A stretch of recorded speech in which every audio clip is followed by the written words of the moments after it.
Welcome back mga kaaldab. Ito na naman po ang inyong lingkod, si Mr. Destiny. At magbibigay po tayo ng pinakamainit na update po ngayon sa social media mga kaaldab. Saan nga po kaya magse-celebrate ang dalawa? Si Mengay at si Main. Si Mengay at si Main. Si Mengay at si Tisoy mga kaaldab. Ngayong 30 years anniversary ni Alden Richards sa showbiz. Oops, issue na naman yan. Mr. Destiny, kaya ka nababash eh. Kaya ka lagi na pag-iinitan, lagi mong sinasabing magse-celebrate sila Mengay at Tisoy. Parang ang pinupunto mo, nag-celebrate na sila kagabi. Alam nyo, hindi mo pwedeng hindi malabong mangyari na mga kaaldab, di po ba? Siyempre, ang celebration nga naman po talaga alas 12 ng hating gabi dahil pagdating ng umaga, yun po yung araw ng anniversary. Masasabi natin na talagang inaabang kahit naman po sa birthday, di po ba? Hindi siya, kumbaga, talagang pagsapit ng 12, doon po agad-agad sineselebrate. Para nga po pagising niya, talagang magandang maganda yung aura niya, di po ba? Hindi ko sinasabing magde-date sila, etc., etc., di po ba? Alam niyo naman po, nakakain lang yan sa loob ng bahay.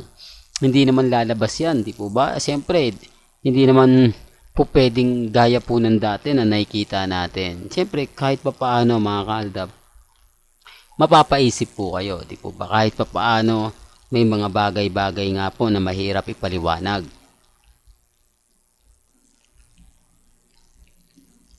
Lalo na nga po kapag ang issue kay Alden at kay Main, di po ba? Although sinasabi ng iba, ganito ganyan, relax lang po tayo. Alam nyo naman po dito sa mga ina-update natin, tama naman po yung mga sinasabi ko, hindi lang po nila matanggap. Pagpipilitan nila na hindi naman daw po sa Aldab sumikat si Alden. Sikat na nga po raw si Alden, wala pang Aldab. Wala naman pong problema yun eh. Kung yun po yung pinuputok ng butsi nila, kung yun po yung sinasabi nila at paniwala po nila, lalo na po yung mga baguhan lang po sa Alden fanatics, okay lang. Pero yung mga veterano na, yung mga matatanda na dyan, yung matatagal na dyan, na Alden fanatics, alam nila yung tama yung sinasabi ko. Alam nila na yung pinupunto ni Mr. Destiny, totoo. Di po ba? Mahirap nga lang talagang ipaliwanag, mahirap nga lang talagang kumbaga ipagpilitan. Pero kung pag-uusapan naman po natin yung mga kaganap, totoo naman po. Hindi po ba? Hindi lang po talaga nila tanggap dahil si Mr. Destiny nga po yung nagbabalita.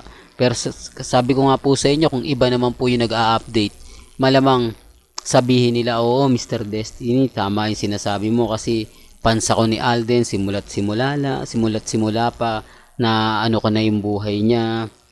Kumbaga nasundan ko na kung anong mga kaganapan, kaya nga tama yung sinabi mo.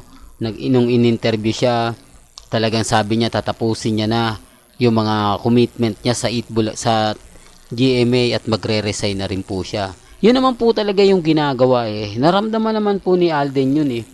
Sasabihin niya po ba yan na magre-resign na siya kung maganda pa yung marami ng offer? Di po ba? Yung huling teleserye nga po niya, di po ba, parang siya na yung, hindi na siya yung pinakabida ron, parang ano na lang siya, yung nasa dulo ng dila natin mga kaaldab, yung supporting na lang siya. Real talk mga kaaldab, hindi nga po siya napasama sa mga pelikula ng matitindi, pelikula na kumbaga gigimbal sa GMA, di po ba, o sa buong mundo. Wala eh. Para lang klaro, para lang po sa kaalaman ng lahat. Tapos sasabihin po nila na hindi daw Aldab ang umangat kay Alden Richards, hindi daw po si Mengay ang isa sa naging rason at dahilan. Tapos sinasabi naman ng iba, oo nga, sa Aldab, dahil lang kay Main. Si Main ang bumuhat kay Alden Richards para sumikat, para pag-usapan, kundi lang daw po galing kay Mengay. Hindi daw po, wala na rin daw po yung karir ni Alden. Ito naman po yung sinasabi ng mga Main fanatics na dapat malaking utang na loob daw po ni Alden Richards kay Main. Kaya nga po dapat daw po ito yung pinagtatanggol niya sa mga delulo, Ito daw po yung pinagtatanggol niya sa mga kulto at talagang kasuhan daw po niya yung mga fake na vlogger. Lalo na nga po tulad daw po ni Mr. Destiny na kumbaga gumagawa ng sariling mundo ng dalawa na may anak na, dalawa na yung anak, di po ba? Sabi ko nga po sa inyo, mahirap po talagang magpaliwanag. Mahirap po talaga magkomento. Lalo na nga po kapag ang pinag-uusapan ang real life couple. Di po ba? Yan ang sinasabi ng main fanatics. Ito naman po yung kasagutan natin. Pero bago ko po sagutin yan, kung bago ka lang sa channel na to at isa kang true-blooded Aldab Nation na nagmamahal po kila Mengay at Isoy, tama po ang channel na pinuntahan mo, kaya consider na po kitang bagong subscriber at wag mong kalimutang i-share ang mga video po natin sa mga mami, sa mga titas at sa mga senior para po sa mga main fanatics at para po sa mga Alden fanatics. Una ko yung sagutin tong Alden fanatics. Si Mengay po ay talaga naman pong yung Aldab po talaga ang nagkaroon ng buhay kay Alden. Hindi nyo po pwedeng sabihin hindi. Hindi nyo po pwedeng sabihin na GMA. For the record lang po, Aldab po. Kaya nga po ako kampante dahil alam ni Alden kung saan siya mas sumikat, kung saan siya mas umangat, kung saan siya tinangkilik ng mga buong advertiser, mga endorsement at napakarami pa pong bagong project. Totoo to mga kaaldab. Para lang klaro, para lang po sa kaalaman ng lahat. Kasi marami nga po talaga na hindi naiintindihan yung mga sinasabi ko. Di po ba? For the record lang po. Aldab po talaga ang nag-angat kay Alden Richards. Para lang klaro. At punta naman po tayo sa mga main fanatics. Hindi po lang si main. Dalawa po sila. Wala pong dapat magpataasan. Wala po dapat magsabing si Mengay ang nag-aangat, si Alden. Ang hindi po, parehas po sila. Parang kung hindi rin po kay Mengay, wala rin si Alden. Kung hindi rin naman po kay Alden, wala rin si Yaya Dab. Hindi po ba? Kaya nga po tinawag na Aldab. Kung nasaan ang Dab, naandun ang Al. Hindi po ba? Kaya nga po sabi ni Tito Sen sa kay Mr. Rapi Tulfo o kay Senador Rapi Tulfo, nasa amin ang Dab eh. Wala lang yung Al. Di po ba?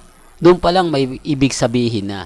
Doon pa lang yung punto may laman na. Di po ba? Na hindi rin mabubuo si Alden at hindi rin po mabubuo si Main kung wala po talagang Aldab. O, di po ba? Ang galing mo naman Mr. Destiny na isingit mo ang Aldab sa Alden Fanatics at sa Main Fanatics. Di, totoo naman po eh. Kaya nga po itong sasabihin kong pangalawa, maraming makaka-relate. Maraming sigurado ang kumbaga mag-iisip, di po ba, magsasabi ng keso ganito, magsasabi ng keso ganon. Sabi ko nga po sa inyo, wala namang pong pilitan. Kung ano lang po yung latest, kung ano lang po yung trending, doon lang po tayo. Yung sasabihin po nila, pahayag po nila, okay lang naman po. Basta sa akin, kung ano lang po yung mga nababasa natin, napapanood natin, relax lang. Maging kalmado lang po kayo at maging kampante. Di po ba? Kaya nga po ako, relax lang, chill lang, kampante. Kasi alam po natin yung senaryo. Alam po natin yung sitwasyon. Kaya nga po hindi tayo masyado mabanatan ni Mengay. Hindi tayo masyado, kumbaga, yung tipong literal na nagbibigay ng mga message. Dahil alam po ni Mengay. Kasi hindi naman po kami gagalaw. O wala naman pong Aldab na magtatagal. Kung hindi rin po sa kanila. Kung hindi rin po kila Mengay at kay Richard Paul Garson. Eh kung mapapansin nyo naman po sila bossing eh. Di po ba? Pero gaya na sinabi natin, may kanya-kanya tayong opinyon, may kanya-kanya tayong pananaw. Dito po sa channel ko, wala pong pilitan. Hindi po ako namimilit kung ano po sa tingin po nila, kung ano po yung gusto nila. Di po ba? May kanya-kanya tayong opinyon at reaksyon. Ang sa akin lang naman po, kung ano lang yung latest, doon lang po ako. Kung ano yung trending, yun po yung binabalita ako. Well, hanggang dito na lang po yung updates natin mga kaaldab ba? Kaya kung gusto nyo pa po ng pinaka-latest at sariwang update, abay tumutok lang po kayo dito po sa channel ni Mr. Destiny para updated po kayo sa mga latest at sa mga bagong video po na ilalabas po natin. maya-maya lang. Hanggang sa muli, salamat po sa panonood at pakikinig.